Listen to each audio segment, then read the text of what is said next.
네, 오늘 함께 나눌 하나님의 말씀, 우리에게 주시는 하나님의 말씀은 사무엘상 2장 11절로 26절까지 말씀입니다.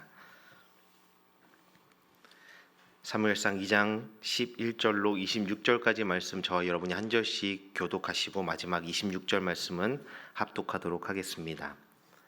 하나님의 말씀입니다. 엘가나는 라마의 자기 집으로 돌아가고 그 아이는 제사장 엘리 앞에서 여호와를 섬기니라. 엘리의 아들들은 행실이 나빠 여호와를 알지 못하더라. 그 제사장들이 백성에게 행하는 관습은 이러하니 곧 어떤 사람이 제사를 드리고 그 고기를 삶을 때에 제사장의 사환이 손에 새 살 갈고리를 가지고 와서 그것으로 냄비에나 솥에나 큰 솥에나 가마에 찔러 넣어 갈고리에 걸려 나오는 것은 제사장이 자기 것으로 가지되 실로에서 그곳에 온 모든 이스라엘 사람에게 이같이 할 뿐 아니라 기름을 태우기 전에도 제사장의 사환이 와서 제사 드리는 사람에게 이르기를 제사장에게 구워드릴 고기를 내라. 그가 내게 삶은 고기를 원하지 아니하고 날 것을 원하신다 하다가 그 사람이 이르기를 반드시 먼저 기름을 태운 후에 내 마음에 원하는 대로 가지라 하면 그가 말하기를 아니라 지금 내게 내라. 그렇지 아니하면 내가 억지로 빼앗으리라 하였으니 이 소년들의 죄가 여호와 앞에 심히 크면 그들이 여호와의 제사를 멸시함이었더라. 사무엘은 어렸을 때에 세마포 에봇을 입고 여호와 앞에서 섬겼더라. 그의 어머니가 매년 드리는 제사를 드리러 그의 남편과 함께 올라갈 때마다 작은 겉옷을 지어다가 그에게 주었더니 엘리가 엘가나와 그의 아내에게 축복하여 이르되 여호와께서 이 여인으로 말미암아 내게 다른 후사를 주사 이가 여호와께 간구하여 얻어 바친 아들을 대신하게 하시기를 원하노라 하였더니 그들이 자기 집으로 돌아가매 여호와께서 한나를 돌보시사 그로 하여금 임신하여 세 아들과 두 딸을 낳게 하셨고 아이 사무엘은 여호와 앞에서 자라니라. 엘리가 매우 늙었더니 그의 아들들이 온 이스라엘에게 행한 모든 일과 회막문에서 수종드는 여인들과 동침하였음을 듣고 그들에게 이르되 너희가 어찌하여 이런 일을 하느냐. 내가 너희의 악행을 이 모든 백성에게서 듣노라. 내 아들들아 그리하지 말라. 내게 들리는 소문이 좋지 아니하니라. 너희가 여호와의 백성으로 범죄하게 하는도다. 사람이 사람에게 범죄하면 하나님이 심판하시려니와 만일 사람이 여호와께 범죄하면 누가 그를 위하여 간구하겠느냐 하되 그들이 자기 아버지의 말을 듣지 아니하였으니 이는 여호와께서 그들을 죽이기로 뜻하셨음이더라. 아이 사무엘이 점점 자라매 여호와와 사람들에게 은총을 더욱 받더라. 아멘.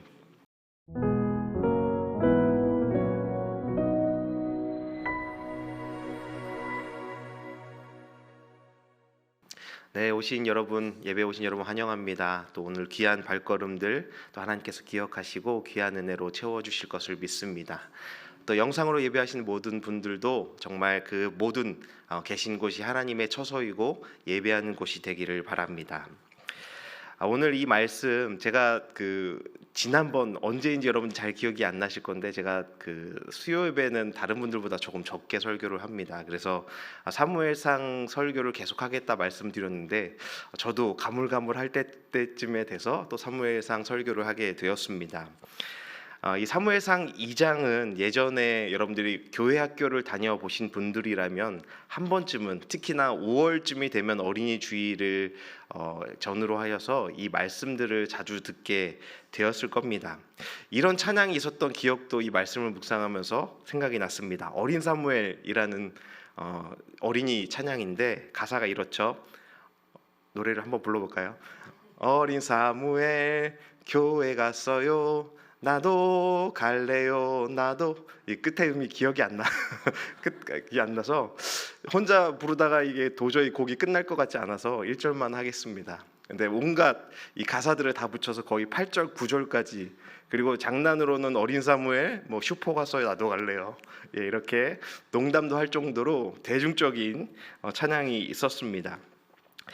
어린 사무엘이 하지 않은 것까지 온갖 것을 다 갖다 붙여서 그야말로 어린 아이들에게 말 잘 듣는 착한 어린 아이가 되어라, 교회 어린이로 갱생하기 위한 곡으로 많이 불려졌었던 것 같습니다. 잘 아시는 것처럼 제 이름이 삼열인데 이 삼열이라는 이름이 사실 사무엘이지요. 사무엘이라는 이름을 한자로 발음하면 삼열이 됩니다. 그래서 제가 어렸을 적에 가족들 그리고 교회에서는 저를 모두 고사무엘이라고 불렀습니다. 지금도 친한 친구들은 저를 무엘이라고 부릅니다. 그래서 저는 이 노래가 정말 싫었습니다. 예. 이 노래를 부를 때마다 아이들이 저를 돌아봐서 쿡쿡 찔러대기도 하고 킥킥거리면서 웃는 그런 경우가 많았습니다. 물론 나쁜 의도는 없었지만 내성적이었던 제 성격에 자꾸 주목받는 것도 싫었고, 나는 그런 아이가 아닌데 그런 어린 사무엘 같이 살아야 되는 부담감이 느껴지기도 했었습니다.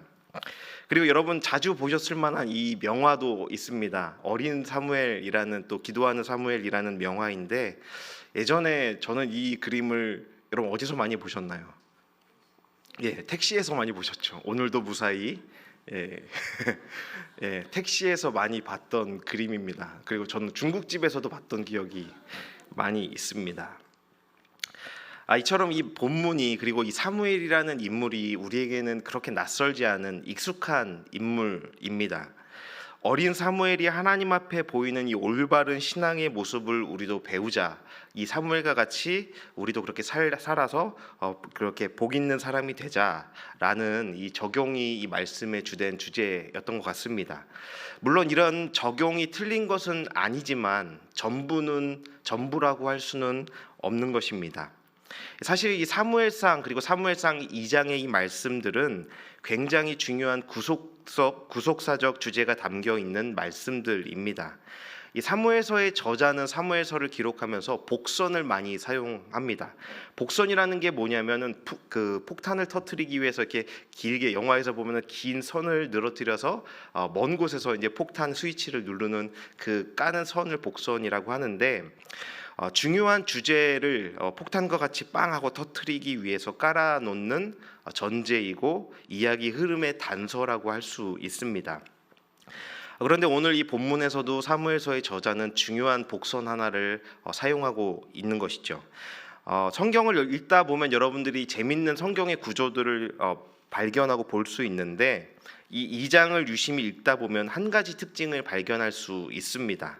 바로 이 사무엘의 이야기와 엘리의 두 아들의 이야기가 교차적으로 반복되는 샌드위치 구조의 그 문맥의 구조를 갖고 있다라는 것이죠.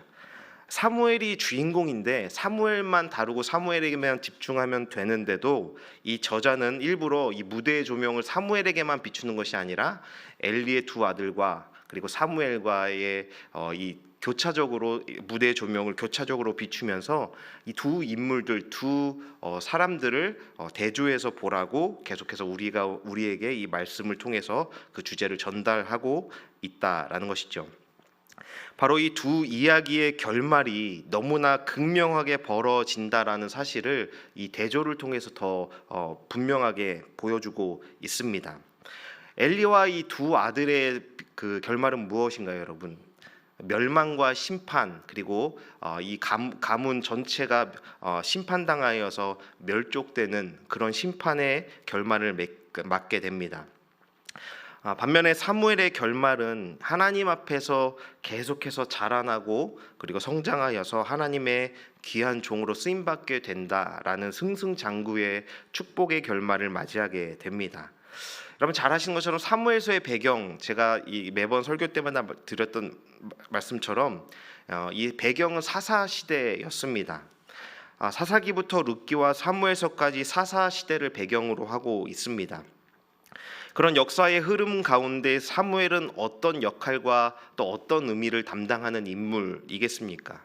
이 사무엘이라는 인물은 사사 시대의 마지막 사사를 역할을 담당하고 있고 이 사사 시대의 결론을 맺고 있습니다. 그리고 새로운 왕정 시대를 여는, 왕에게 기름을 부어서 왕정 시대의 시작에 중요한 가교 역할을 하는, 사사 시대에서 왕정 시대로 전환되고 있는 그 중요한 한 지점에서 다리 역할을 하고 있는 인물입니다. 사사기의 마지막 결론의 분위기로 보자면 더 이상 인류의 그리고 인간의 역사에는 반전이 없겠다, 멸망뿐이겠구나라는 암울한 상황으로 사사기의 마지막이 결론이 맺어집니다. 인류는 타락하고 망가져 더 이상 하나님의 형상을 찾아볼 수 없어 이제 끝장이 났구나라고 판단할 수밖에 없는 상황이었죠.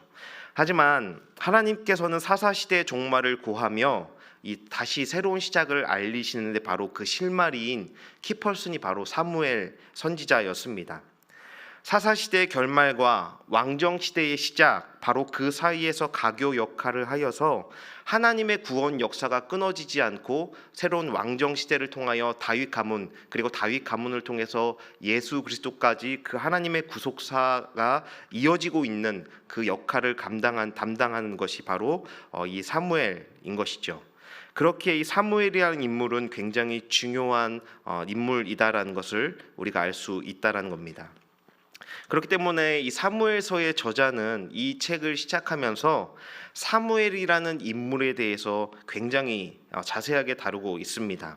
사무엘의 출생 배경부터 그가 태어나기 이전의 상황부터 어머니의 기도 등과 같이 사무엘이라는 인물을 향해 카메라를 이렇게 들이대기 시작하는데 너무 자세하게 들이대서 모공까지 뚫고 들어갈 기세라는 것이죠. 그리고 엘리의 두 아들 이야기와 샌드위치 구조 안에서 극명하게 대조를 시켜 놓으면서 중요한 주제가 있다. 이 엘리의 제사장의 두 아들과 사무엘과를 너희가 대조적으로 보면서 하나님의 그 구속 사역에 어떤 인물이 사용되고 그를 통해서 어떻게 이 이야기가 이어져 가는지를 너희가 보아라라는 주제를 전달하고 있다라는 것입니다. 그래서 오늘 본문을 그런 구조 안에서 살펴보려고 하는데 먼저 12절 말씀을 함께 읽어보도록 하겠습니다. 오늘 본문의 12절 말씀입니다. 엘리의 아들들은 행실이 나빠 여호와를 알지 못하더라. 네, 사무엘상 1장부터 2장 11절까지 이 사무엘의 출생과 성장 배경에 대해 기록한 저자가 그 샌드위치 구조 안에서 이제 사무엘에게서 엘리 제사장 두 아들에게로 카메라 앵글을 돌리면서 그들에게 조명을 비추면서 한번 이들을 봐라라고 말하는 것이죠. 그들의 모습을 이 구절에서 표현하고 있는 것이 행실이 나빠 여호와를 알지 못했다라고 기록하고 있습니다. 이 문장을 원문으로 직역한다면 그리고 엘리의 아들들은 벨리알의 아들들이다라고 표현이 돼요. 엘리의 아들들을 표현할 때 벨리알의 자식들이라는 표현을 씁니다. 이 벨리알의 자식들이 의미가 무엇이냐면 쓸모없는 무가치한 무용지물이라는 뜻입니다.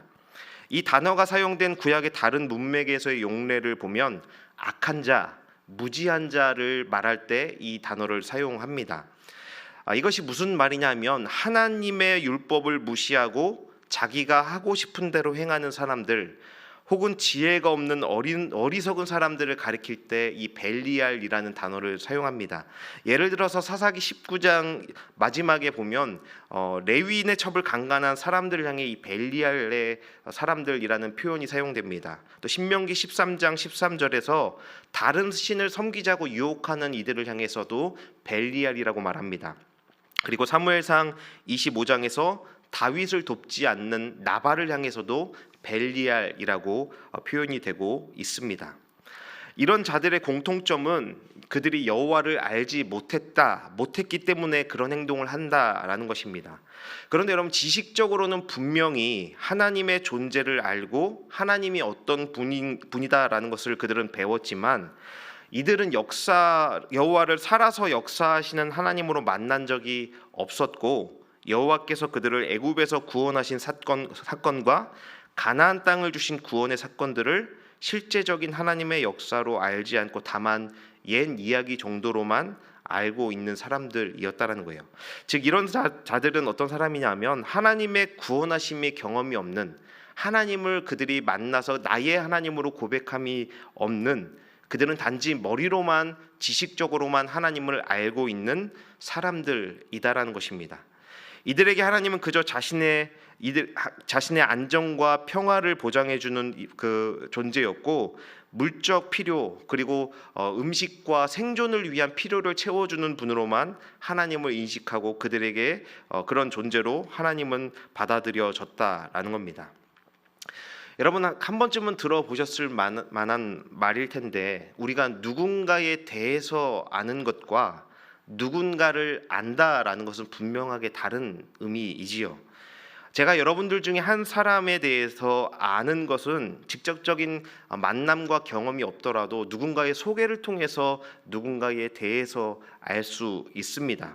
하지만 내가 누군가를 안다는 것은 직접적인 경험을 통해 만나보고 그를 내가 느껴보고 체험함을 통해서 알게 되는 지식이지요. 이것은 하나님에 대해서도 마찬가지입니다. 우리는 기독교인으로서 교회에 다니면 하나님을 알고 있다고 말합니다. 하지만 더 정확하게 우리는 하나님을 아는 사람인지 아니면 하나님에 대해서 아는 사람인지 우리는 우리 자신의 모습에 대해서 객관적으로 날마다 말씀 앞에 우리를 돌아보아야 하는 것이죠. 몇 주 전에 우리 정 목사님께서 수요 설교를 하시면서 소개해 주셨던 책이 있었습니다. 하나님을 아는 지식이라는 제임스 패커의 박사님의 책이었습니다.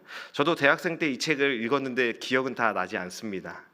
그런데 저는 조금 뜬금없는 부분이 있어서 이 책의 다른 곳에서 제가 이 책의 기억이 참 많이 남는 부분이 있습니다. 이 책을 제가 구입하려고 서점에 가서 이 책을 들었을 때 그 책을 포장하는 띠지에 굉장히 의외의 글이 기록되고 써 있었습니다. 그 책의 글귀에 띠지에 있던 글귀가 이렇습니다. 이 책을 읽으려는 사람들을 향한 경고문이라고 큰 글씨로 써 있고 이렇게 써 있었습니다. 목회자나 영적 리더의 상담을 통해 이 책을 읽으십시오. 그렇지 않으면 이 책은 당신의 신앙에 해가 될 수 있습니다. 라고 이 책의 포장지에 이렇게 써 있었습니다. 저는 이 출판사의 의도인지 이 저자의 의도인지 모르겠는데 이 책을 팔 생각이 있는 것인지부터 생각해서 이 책을 그때 당시에 제가 숙제로 읽어야 됐기 때문에 강제로 이 책을 잡아들고 와서 이 책을 읽었습니다. 그런데 시간이 갈수록 이 말이 점점 동의가 되었습니다. 내가 이 경고의 의미를 그때는 당시엔 이해하지 못했는데 하나님을 아는 것이 중요하지만 바르게 알아야 하는구나라는 것을 점점 더 이 책을 읽을수록 생각하게 되었습니다. 하나님을 아는 지식이라는 이 책을 읽음으로써 당신의 머리만 채워진다면, 당신의 지식만 채워진다면 그것은 이 책의 목적이 아닙니다라는 이 책의 저자의 마음이 느껴졌습니다. 하나님을 바르게 알아야 한다라는 충고였지요. 착각하지 말라는 것 같았습니다. 우리는 하나님을 알지 못하면서도 하나님에 대해서는 많은 것을 알 수 있습니다. 요즘에는 유튜브 영상만 틀어도 수많은 하나님에 대하여 지식을 알 수가 있지요. 우리 하나님을 알지 못하면서도 경건한 삶을 얼마든지 그럴듯하게 흉내내고 보일 수 있습니다. 하지만 그런 지식과 흉내는 하나님의 뜻을 온전히 살아가는 것이 아니고 오히려 자만과 교만으로 심판과 멸망의 길을 가면서도 깨닫지 못하는 가장 위험한 신앙의 덫이 될 수 있다라는 겁니다. 바로 이 엘리의 두 아들들이 그런 사람들이었습니다. 하나님에 대해서 알고 있었지만 그들은 하나님을 모르는 사람이었습니다. 하나님의 말씀에 대해서는 알고 있지만 하나님의 말씀을 알지 못하는 사람들이었습니다. 그들은 언제나 제사 제도와 예배와 형식으로 하나님 앞에 제사를 드렸지만 그들은 언제나 성전의 뜰만 밟고 서 있는 자들이었습니다. 이런 자들을 본문은 어떻게 평가하고 있나요? 이 12절 말씀을 여러 가지 번역본으로 봤는데 참 재밌는 표현들이 많았습니다. 새번역 성경에서는 이렇게 말합니다. 엘리의 아들들은 행실이 나빴다. 그들은 주님을 무시하였다. 현대인의 성경은 조금 더 과격합니다. 엘리의 아들들은 불량배였다. 그들은 여호와를 두렵게 여기지 않았고, 공동 번역에서는 엘리의 아들들은 망나니들로서 여호와를 몰라보고라고 말합니다. 사실 성경이기 때문에 현대인의 성경의 다른 번역본에서도 약간 순화했다라고 느껴졌습니다. 그냥 대놓고 우리끼리 말한다면 신앙의 양아치였다라고 이 정도까지 표현하고 있는 것 같습니다. 하나님을 머리로만 알고 삶으로 따르지 않는 자들을 향해 성경은 불량배였다, 신앙적 망난이었다, 신앙적 양아치였다라고 말하는 것이죠. 하나님의 말씀을 지식과 형식으로 알고 삶으로는 순종하며 따르지 않는 자들을 그 성경은 주님을 무시하는 사람이다라고 말합니다. 그리고 우리가 읽는 개역개정에서는 알지 못하더라라고 표현하고 있지만 이전 번역이었던 개역 한글 성경에서는 알지 아니하였다라고 표현하고 있습니다. 여러분, 알지 못했다와 알지 아니했다라는 것은 많은 뉘앙스의 차이가 있습니다. 후자는 알지 아니하였다라는 것은 그 행위자의 의도가 포함된 말입니다. 그런데 히브리어 성경에서는, 원문의 성경에서는 이 두 가지 표현의 구분이 없습니다. 알지 못했다와 알지 아니했다라는 것이 결국 같은 말이다라는 것이죠. 제사장인 이들이 하나님을 믿고 하나님의 존재를 인식한 그들이 하나님을 알지 못했다라는 것은 결국 있을 수 없는 일이기 때문인 겁니다. 그런 점에서 그들은 하나님을 의식하지 않고 의도적으로 무시하고 있다는 겁니다. 엘리 제사장의 두 아들은 둘 다 제사장이었습니다. 지금으로 말한다면 교회에서 누구보다 앞장서서 섬기고 봉사하는 사람이고 목사이고 사역자이고 직분자였다는 겁니다. 이들은 누구보다 하나님에 대해서 잘 알고 있는 사람이었고 그럴 기회가 많은 그럴듯해 보이는 신앙인이었습니다. 하지만 머리로만, 지식으로만 하나님을 대해왔고 만났으며 제사 제도와 형식으로만 하나님과 관계 맺는, 그래서 하나님을 살아서 역사하시는 나의 하나님으로 만난 적이 없는 사람들이라는 겁니다. 그렇다면 이러한 자들이 하나님을 어떻게 대하고 어떻게 행동하는지 한번 살펴보겠습니다. 13절부터 16절에 이들이 구체적으로 어떤 죄를 지었는지 두 가지 예를 보여주고 있는데, 먼저 13절 말씀을 함께 읽어보도록 하겠습니다. 그 제사장들이 백성에게 행하는 관습은 곧 이러하니 곧 어떤 사람이 제사를 드리고 그 고기를 삶을 때에 제사장의 사환이 손에 3살 갈고리를 가지고 와서, 그 제사장들이 백성들에게 행하는 관습이라고 표현합니다. 이 행하는 관습은 히브리어로 미시파트라는 단어인데 이 단어의 기본적인 의미는 재판을 통한 결정입니다. 그러니까 그냥 우연하게 행하게 된 것이 아니라 재판과 같은 판결, 분명한 판단 기준을 통해서 제도화되고 형식화되어 있는 일이었다라는 겁니다. 즉 이들이 이 불량한 행위가 단순히 우연하게 실수로 행하여진 것이 아니라 이들의 단회적이지 않은 습관적인 것이었고 본인들의 분명한 판단하에 이루어진 제도였다라는 겁니다. 다시 말해서 하나님 앞에 행하는 이 범죄가 결코 실수와 무지 때문이 아니라 이들의 의도를 가지고 하나님을 이렇게 거역하고 무시하고 있다는 것이죠. 그래서 13절에서 그 제사장들이 백성들에게 행하는 관습은 이러하니라는 이 번역이 의도하는, 또 여기서 하나의 복선이 깔려 있는데 신명기 18장 3절의 말씀에 이 말씀과 두 말씀이 문맥상 그리고 그 느낌상 비슷한 그 느낌을 전달하고 있습니다. 신명기 18장 3절 말씀에 제사장이 백성에게서 받을 몫은 이러하니 곧 그 드리는 제물의 소나 양이나 그 앞다리와 두 볼과 위라, 이것을 제사장에게 줄 것이요. 이 두 가지 문장을 같이 놓고 비교했을 때 이들의 행위가 얼마나 잘못된 것인지를 분명하게 느낄 수 있다는 것. 뉘앙스의 차이로, 뉘앙스의 같은 그 의미를 통해서 더 분명하게 이 저자가 이들의 잘못을 전달하고 보여주고 있다는 거예요.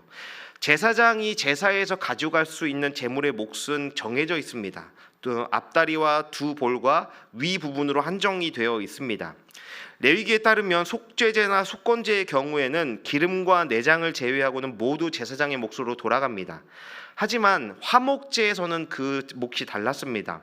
오른쪽 뒷다리와 가슴 부분은 제사장 몫으로 돌아가지만 나머지는 제사를 드린 백성의 몫으로 돌려 주었습니다. 그것을 통해서 가족들과 그 제사를 드린 사람과 가족들 그리고 이웃들과 함께 그 모든 재물을 나누면서 함께 화목제를 지내는 것이 이 화목제의 목적이었습니다. 바로 이 문맥의 상황이 지금 제사장들과 백성이 고기를 나누어 먹는 화목제의 상황이었습니다. 원칙적으로 고기를 삶은 후 제사장의 몫을 준 뒤에 나머지는 그 제사를 드린 사람들에게 주어야 하는 것이었습니다. 그런데 이 엘리의 아들들은 종들을 시켜서 갈고리를 가지고 솥에 가서 걸리는 모든 것을 가지고 와라라고 지시를 한 겁니다. 이것이 무슨 의미냐면 자신들의 목 이상으로 다른 사람들 이웃들의 것을 종교적인 권력과 그 힘으로 갈취하고 빼앗은 행위였습니다. 이런 행동을 실로의 제사 드리러 오는 모든 사람을 대상으로 습관적으로 반복적으로 행하게 되었고, 그 습관이 어느덧 제도와 형식화되어서 그것이 마치 당연한 것처럼 그 제사가 망가져 버렸다라는 것입니다. 그리고 15절 16절에서 두 번째 악행이 나오는데 여호와께 드리는 제사를 직접적으로 모욕하는 행위를 합니다.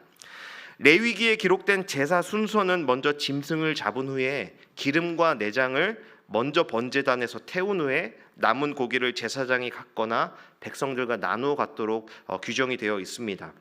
그런데 엘리의 아들들은 지금 기름을 태워서 제사를 드리기도 전에 나의 것을 나에게 내놔라, 기름까지도 나에게 내놔라라고 협박하듯이 얘기를 하고 있는 거죠. 레위기 7장에 따르면 지방, 기름은 온전히 여호와의 것으로 사람이 먹어서는 안 되는 것으로 규정이 되어 있습니다. 그런데 엘리의 아들들이 하나님께만 드려야 하는, 하나님의 몫으로 하나님께만 드려져야 하는 지방을 고기와 같이 먹겠다고 주장하는 것입니다.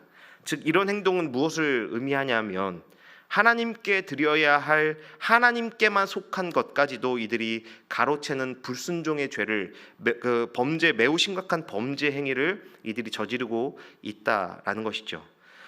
즉 엘리의 두 아들들은 이웃들에게 나누어져야 하는 것과 하나님께 드려져야 하는 것까지도 자신의 욕망과 욕심을 채우기 위해 빼앗고 가로채 왔다는 겁니다. 바로 제사장 직분을 이용해 종교와 예배를 통해 자신들의 배를 불리고 있었고, 그 과정에 걸리적거리는 하나님의 말씀과 율법은 철저히 무시하고 있다는 겁니다. 즉 그들에겐 그 마음엔 하나님을 향한 경외심이 전혀 없다라는 것을 말해주는 것입니다. 그래서 하나님을 향한 이들의 무지는 최종적으로 어떤 결과로 나타나는가? 17절 말씀입니다. 이 소년들의 죄가 여호와 앞에 심히 크면 그들이 여호와의 제사를 멸시함이었더라. 여호와께 드리는 제사에 대한 멸시로 그들의 행위를 최종적으로 표현하고 있습니다. 멸시라는 단어는 퇴짜 놓다, 경멸하다, 질색하다라는 말이에요. 여호와께 드리는 제사를 향해 이들이 경멸하고 이들을 하나님의 제사를 질색할 정도로 이들은 하나님을 무시하고 있다라는 겁니다. 70인역에서도 이 단어를 무시하다, 아무것도 아닌 것으로 여기다라고 말합니다. 한마디로 제사장의 탈을 쓴 무가치한 자들이, 불량배와 같은 자들이 예배와 종교를 수단 삼아 자신들의 욕심과 만족을 채우고 있다는 겁니다. 그리고 그 과정에서 하나님을 철저히 무시하고 거부하고 아무것도 아닌 것처럼 하나님을 취급하고 있다는 겁니다. 그들이 하나님을 향한 무시와 멸시는 그래서 멈출 생각이 없습니다. 파멸을 향한, 심판을 향한 폭주 기관차처럼 그들의 행동은 끝나지를 않습니다. 22절을 보면 하나님께 드리는 제사를 멸시한 그들의 방종이 어느 정도까지였는지 알 수 있습니다. 여기서 회막문에서 수종드는 여인들과 동침하였다라고 기록되는데, 이 동침하다라는 단어는 영적인 간음을 의미합니다. 즉 종교 간음입니다. 성소에 들어오는 여인들을 제사장이라는 엘리의 아들들이 지속적이고 반복적으로 범해왔다라는 의미이지요. 이들이 얼마나 하나님을 무시하였으면, 이들이 하나님에 대해서는 알고 있지만 이들이 하나님을 모르는 자들이었기 때문에 얼마나 이들의 하나님의 제사를 멸시하고 무시하였는지를 우리가 이 행동을 통해서 알 수 있다는 겁니다. 이것이 하나님에 대해서만 알고 있는 형식적이고 그런 형식 안에 매여 있는 종교인들의 천박한 모습이라는 겁니다. 하나님을 향한 경외심과 말씀에 대한 순종이 없는 신자들이 바로 이런 모습과 별반 다르지 않다는 것입니다. 우리의 모습과 신앙을 돌아보아야 하지요. 하나님에 대해서만 나는 알고 있지는 않은지, 하나님에 대해서 나는 얼마나 진지하게 겸손하게 하나님을 대하고 있는지 우리의 삶을 이 말씀 앞에서 돌아보고 점검해야 하는 겁니다. 신앙적 불안당, 망난이, 불량배와 같은 종교인들이 지금도 얼마나 많습니까? 하나님을 무시하고 말씀을 알려고 들으려고 하지 않는 교회와 목회자들, 직분자들로 인해 주님의 몸된 교회가 망가지고 화평이 깨어지고 전도의 문이 닫혀버리고 있습니다. 겉모습은 종교인일지 모르지만 말로는 신앙인이라 말하지만 습관처럼 관습처럼 하나님의 것을 탐하고 침범하고 멸시하며 살아가고 있지는 않은지 다른 누구를 먼저 바라보기 전에 나의 신앙의 자리를 이 말씀 앞에 정직하고 겸손히 바라볼 수 있어야 합니다. 이제 이 말씀의 저자는 이런 엘리의 아들과 대조되는 사무엘의 모습을 향해 조명을 비추며 카메라 앵글을 돌립니다. 사무엘의 모습은 어떻습니까? 원문에서는 18절의 말씀을 시작할 때 접속사 하나가 시작되는데 그러나라고 이 접속사가 포함이 되어 있습니다. 그러나 사무엘은, 이 엘리 대제사장은 하나님의 제사를 멸시하였다. 그러나 사무엘은 이라고 시작하면서 사무엘은 이들과 다르다라고 대조를 시작합니다. 사무엘을 아이라고 말하는데 17절에서 엘리 제사장의 사환 그리고 그들을 향해서도 아들들, 소년들이라는 동일한 단어를 사용합니다. 나르라는 동일한 단어를 통해서 두 아이를 대조하고 있습니다. 또한 어린 사무엘은 어렸을 때 세마포 에옷을 입었다라는 것을 말합니다. 어렸을 때부터 하나님을 섬기고 말씀을 배우고 듣는 자들이 입는 세마포 에봇을 사무엘이 입고 있었다라는 것을 보여줍니다. 지난 4월에 목사님께서 최고 브랜드로 옷 입기라는 설교를 전해주신 적이 있습니다. 기억하시나요? 네. 그때 우리가 입어야 할 옷이 세마포 옷이다라는 말씀이 아직도 제 마음에 깊이 남아 있습니다. 그 세마포 옷의 의미가 요한계시록 19장 8절에서 성도들의 옳은 행실을 의미한다라고 말씀합니다. 그리고 요한계시록 19장 14절에서도 하늘에 있는 하나님의 군대가 입는 옷이 세마포 옷이다라고 성경은 말하고 있습니다. 즉 엘리의 아들들과 반대로 사무엘은 하나님 앞에서 겸손하고 성실히 섬기며 하나님의 말씀을 듣고 배우고 있다라는 의미로 세마포 옷을 입었다라고 표현하고 있는 것이죠. 그는 성실했고 겸손했고 자기의 욕망과 목적을 위해 하나님의 일과 제사를, 종교를 이용하지 않았다라는 말입니다. 하나님의 군사와 같이 잘 훈련되고 준비되고 있는 사무엘의 모습을 우리는 상상할 수 있는 것이죠. 여러분, 사무엘이 왜 위대한 사사이고 선지자이며 하나님께 쓰임받는 자인지, 그가 위대한 하나님의 구속 역사의 중요한 키퍼슨으로 사용될 수 있었는지를 우리는 이 말씀을 통해 볼 수 있어야 합니다. 세마포 에봇을 입고 하나님 앞에 날마다 성실히 섬겼으며 하나님의 말씀을 읽고 들으며 하나님 앞에 신실한 자였기에 그를 하나님이 선택한 것이지요. 생각해 보십시오. 하나님이 사람을 부르실 때 뜬금없이 엘리의 아들 같은 불안당 같은 신앙인들을 부르시겠습니까? 물론 하나님은 그러실 수 있습니다. 완전히 가능성이 없는 이들을 통해서도 하나님은 하나님의 일들을 이루실 수 있지만, 그런 능력과 자유가 있으시지만 그렇지 않다는 겁니다. 본문의 사무엘은 아직 하나님을 직접적으로 만난 경험이 없는 아이였습니다. 그래서 사무엘상 3장에서 하나님이 부르실 때 그것이 하나님의 음성인지 엘리의 음성인지조차 분간하지 못하는 아이였습니다.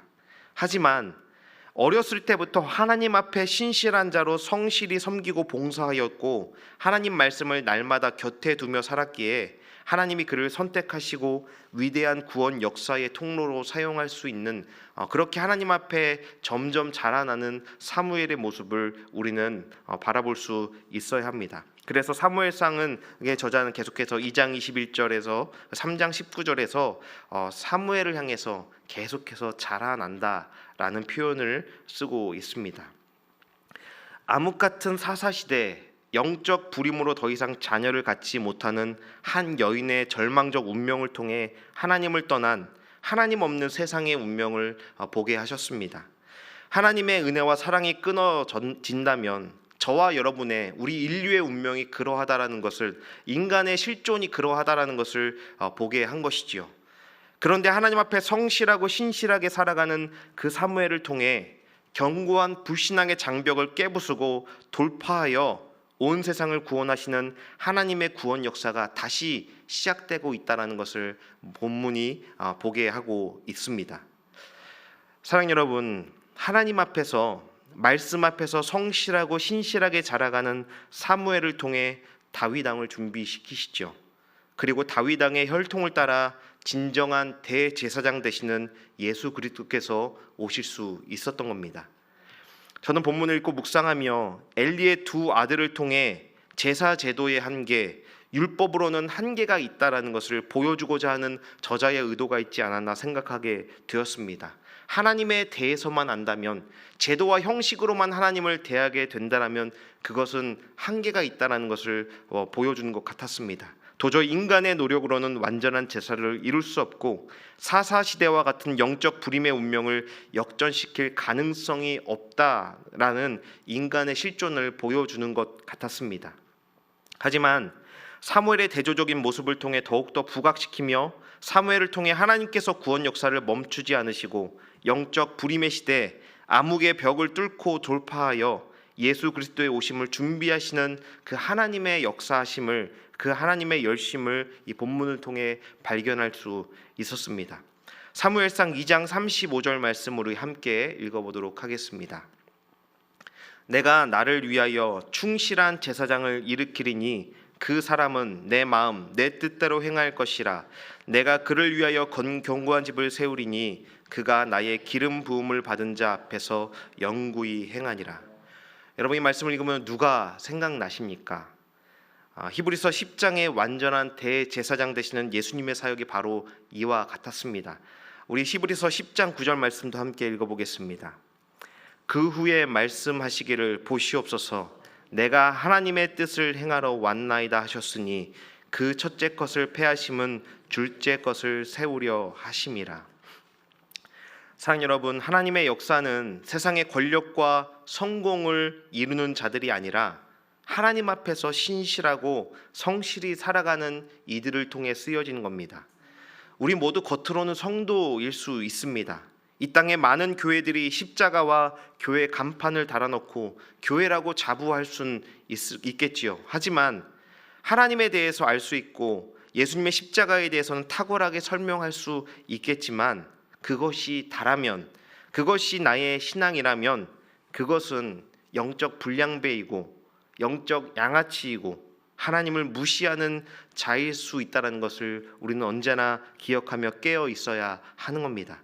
이 말씀 앞에선 저와 여러분 모두 하나님을 진정으로 아는 자, 하나님 말씀에 두려워 떨 줄 알고 하나님의 살아계심을 경험하며 날마다 말씀에 순종하여 살아가는 진정한 성도가 되어야 하는 것입니다. 오늘 설교의 제목처럼 여호와 앞에서 섬기고 여호와 앞에서 살았다라는 말의 그 의미는 함께하였다라는 의미입니다. 여호와 앞에서 살았다라는 것은 곧 그 사무엘의 삶이 여호와와 함께하였다라는 말이죠. 사무엘은 묵묵히 삶 속에서 하나님과 함께하며 모든 순간 속에 하나님을 인정하고 의식하며 살았다고 강조하는 것입니다. 하나님을 인정하며 그 말씀과 뜻을 기억하며 살아가는 삶입니다. 삶의 모든 영역 가운데 하나님의 살아계심을 인정하는 삶입니다. 그분을 인정하기에 내 뜻과 욕심대로 행하지 않는 삶입니다. 내 작은 믿음과 시선으로는 보이지 않는 길이지만 하나님의 선하심과 신실하심을 신뢰하며 믿음으로 걸어가는 참된 성도의 삶이 바로 여호와 앞에서 살아가는 삶인 것이죠. 사랑하는 여러분, 하나님을 안다라는 것을 우리가 기억하며 삶으로 살아내어 우리가 삶으로 경험하고 체험하는 하나님의 말씀을 우리가 간직하며 그 마음을 마음판에 새기며 살아가십시다. 하나님을 참으로 아는 자로 하나님의 말씀을 삶의 지식으로 살아내어 경험한 자들로 살아갈 수 있기를 바랍니다. 그런 삶을 통해 가장 지혜롭고 가치 있는 삶을 누리며 하나님의 위대한 역사 안에 우리 또한 하나님의 일들을 함께 감당하는, 하나님의 나라를 확장하여 가는, 하나님의 뜻을 이 땅 가운데 이루어가는 참된 성도로 그렇게 주님 앞에 자라날 수 있기를 주님의 이름으로 축원드립니다. 함께 우리 찬양하며 주 앞에 기도하도록 하겠습니다. 오늘 이곳에 계신 성령님 함께 찬양하며 주 앞에 나가십시다.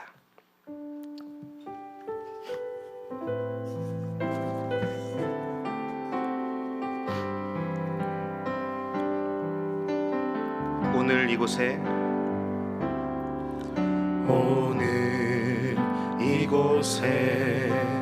계신 성령님, 우리에게 말씀하시고 우릴 가르치소서. 닫힌 우리 마음 열어주시고 주의 빛으로 밝혀 우릴 인도하소서. 다시 한번 고백합니다. 오늘 이곳에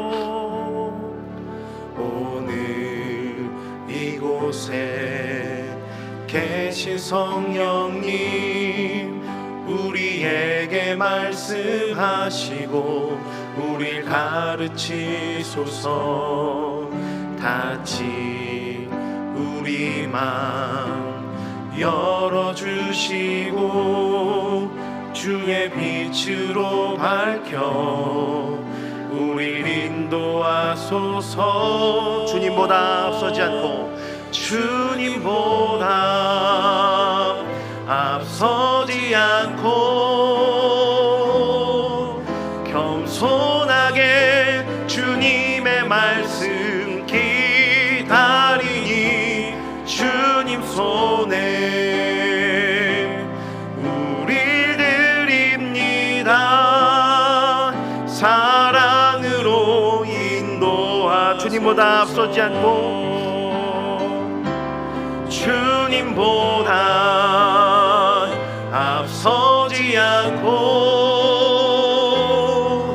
겸손하게 주님의 말씀 기다리리. 주님 손에 우릴 드립니다. 사랑으로 인도하소서. 아멘. 임마누엘의 하나님, 오늘 우리에게 주신 말씀 앞에 다른 이들의 삶을 떠올리기보다 불안당 같고 불량배 같았던 나의 삶과 나의 신앙을 정직히 직면합니다. 주님 앞에 아무런 자격 없는 우리이지만 하나님의 구원을 잊고 말씀을 외면하고 살아가며 하나님을 알려하지 않는 우리의 교만이 있다면 주님 용서하여 주시옵소서. 하나님 말씀에 두려워 떨며 하나님 앞에 하나님과 함께 성실히 살아가는 주의 종들 되게 하여 주시옵소서. 주님, 우리는 종교적 불량배와 같은 신자가 교회가 넘쳐나며 영적 불임의 시대와 같은 지금의 시대를 살아갑니다. 이 어두운 때에도 하나님 앞에 성실하며 말씀 앞에 겸손한 성도와 교회를 통해 하나님의 나라가 확장되어 가기를 원합니다. 또한 간절히 소망하는 것은 나와 우리 높은 뜻 덕서교회가 하나님 나라와 뜻을 위해 귀하게 쓰임받는 통로가 되게 하여 주시옵소서. 참으로 하나님을 아는 성도로 하나님의 뜻을 행하는 높은 뜻 덕서교회가 되게 하여 주시옵소서. 감사드리며 우리와 함께 하신 예수님의 이름으로 기도드립니다. 아멘.